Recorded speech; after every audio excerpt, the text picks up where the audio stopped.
Bossangoa, au nord de la capitale Bangui. Comme de nombreux habitants des environs, cette femme s'est réfugiée dans la forêt pendant les violences. Les rebelles ont pillé sa maison avant de la brûler.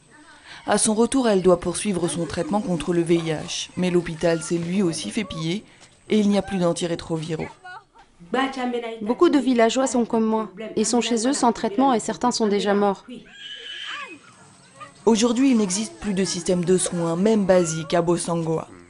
MSF y a donc ouvert un projet pour offrir des consultations à la population et se rend régulièrement dans les zones où des personnes vivent toujours cachées dans la brousse. Le paludisme, les maladies diarrhéiques, la malnutrition et les violences sexuelles constituent les principales inquiétudes des médecins. Mais l'équipe a également constaté les risques que faisait peser sur la population l'absence d'antirétroviraux. Elle a donc décidé de prendre en charge l'accès au traitement. Quand vous serez chez vous, il faudra prendre ces médicaments. C'est un traitement de 2 mois. Quand il sera fini, vous devrez revenir à l'hôpital. Ces mesures d'urgence ne suffiront pas longtemps. Le pays souffre d'une crise qui dure depuis plusieurs décennies. L'instabilité qui suit le coup d'État de mars 2013 ne fait qu'aggraver un peu plus la situation.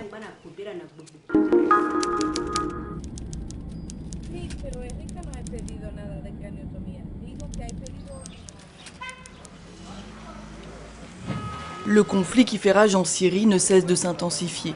Et les blessés, victimes directes de la guerre, ne sont pas les seuls à avoir besoin de soins. Malgré une violence extrême et de très gros risques de sécurité, les structures MSF installées dans le pays tentent de répondre à ces besoins médicaux. À cause des derniers combats et de la guerre dans cette région, beaucoup de gens des environs se dirigent vers le nord. Ils essaient d'aller en Turquie ou au moins de rester près de la frontière du côté syrien. D'autres restent chez eux, au milieu des combats, dans des villages bombardés par des avions ou touchés par des tirs d'artillerie.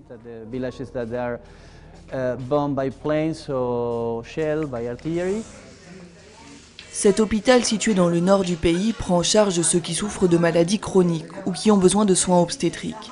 Des soins complètement négligés dans la région depuis le début de la guerre. 7500 personnes vivent dans ce camp de transit près de la frontière turque. L'équipe MSF leur vient en aide en leur distribuant des biens de première nécessité et en prenant en charge l'eau et les infrastructures sanitaires. Enfin, face au risque d'épidémie de rougeole, des campagnes de vaccination ont été organisées dans le nord du pays. Plus de 75 000 enfants ont été immunisés.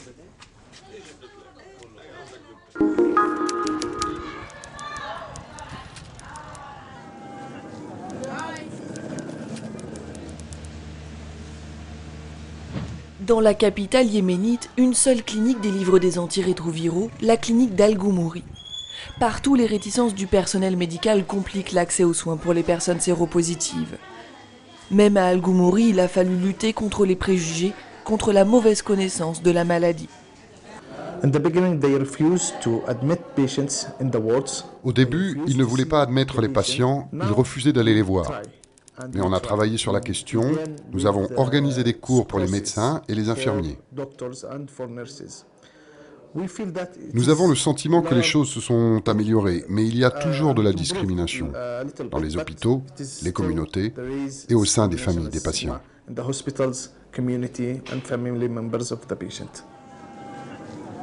Début 2013, MSF a décidé de s'investir auprès du programme national et des associations locales et de les soutenir dans leur travail.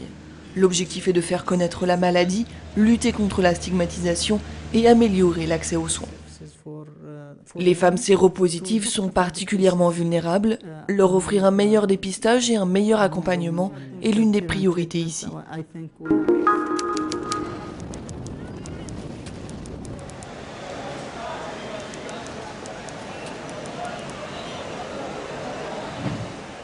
L'histoire de Martha est révélatrice du quotidien des personnes atteintes de tuberculose en Colombie.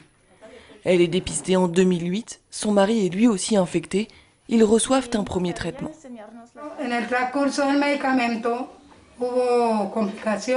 Certains médicaments manquaient. La société d'assurance ne nous les donnait pas tous. À ce moment-là, on se sentait bien. Mais en 2010, la fièvre et les frissons sont revenus.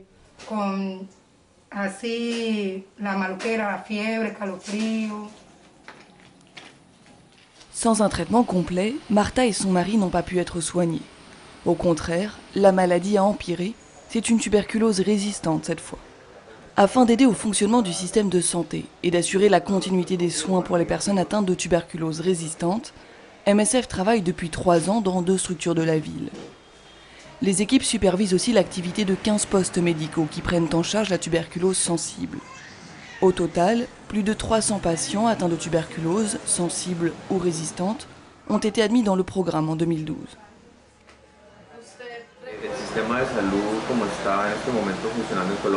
Actuellement, le système de santé colombien est relativement complexe.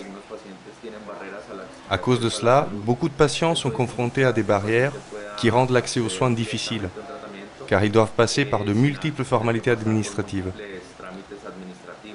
Au final, pendant ces démarches, la santé du patient peut s'aggraver.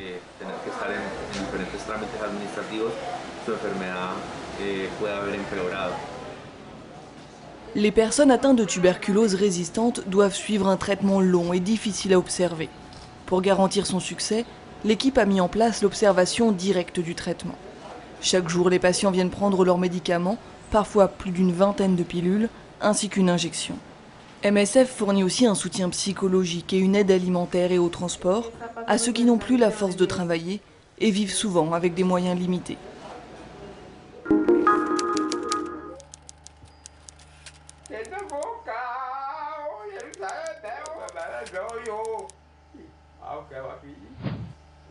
Le traitement pour une personne atteinte de la maladie du sommeil pourrait bien tenir dans cette petite boîte. S'il prouve son efficacité, le fexinidazole, administré en 2 à 3 comprimés par jour pendant 10 jours, améliorerait de beaucoup les options actuellement disponibles. Le premier traitement, dérivé de l'arsenic, était dangereux, voire mortel. L'actuel traitement de référence, NECT, est bien plus efficace. Mais en combinant comprimés et perfusion, il reste difficile à acheminer et à administrer dans les zones isolées de la RDC, là où se trouvent la plupart des malades. NECT, c'est 10 kg de médicaments par patient, le fexinidazole, quelques grammes seulement. On voulait avoir pour cette maladie un traitement simple, pris par voie orale, si possible court, et qui ne nécessite pas d'examen complémentaire sophistiqué. Donc, afin qu'il puisse être utilisé au niveau du village. Simplifier le diagnostic et l'administration des médicaments, c'est la clé de l'éradication de la maladie du sommeil, car c'est le seul moyen de pouvoir fournir un traitement à tous les malades et ainsi empêcher la mouche tsetse de continuer à propager le parasite. Si l'essai clinique est concluant, le fexinidazole devrait être enregistré d'ici 2 ans.